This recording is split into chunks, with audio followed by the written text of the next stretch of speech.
Hello guys, welcome back to our channel. NTR Prashanth Neel movie official launch puja ceremony ఇవాళ అయితే జరిగింది. కొత్త ఆఫీస్లో జరిగింది, మైత్రి మూవీ మేకర్స్ వాళ్ళది.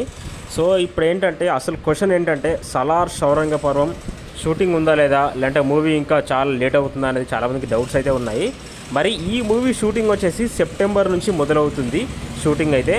మరి ఆ సెప్టెంబర్ లోపు మన నీల్ మామ సలార్ షూట్ 2 శౌరంగపురం షూటింగ్ చేస్తాడా అనేది ఇక మనమైతే చూడాలి. ఇంకా మనకైతే ఎటువంటి అనౌన్స్మెంట్ అయితే లేదు. సో మొత్తానికైతే ఇవాళ నాంది పలికేశారు ఎన్టీఆర్ ప్రశాంత్ నీల్. ఇక షూటింగ్ కూడా స్టార్ట్ అవుతుంది. ఇక ఎన్టీఆర్ ఫ్యాన్స్కి పండగ అని చెప్పాలి. ప్రశాంత్ నీల్ డ్రీమ్ ప్రాజెక్టు ఇది. ఇక వేరే లెవెల్ ఉంటుంది అనుకుంటా సినిమా. మామూలు సినిమాలే మనోడు ఇచ్చి పడేస్తాడు నీల్ మామ.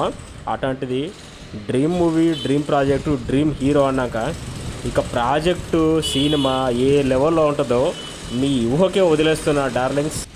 మరి ఈ సినిమా పైన ఎన్టీఆర్ ఫ్యాన్స్ మీరు ఏమనుకుంటున్నారు, ఆ స్టోరీ అది అంతా ఏమనుకుంటున్నారు, మరి మీ హీరోని ఏ లెవెల్లో చూడాలనుకుంటున్నారో కమెంట్ సెక్షన్లో కమెంట్ చేయండి. Thank you very much.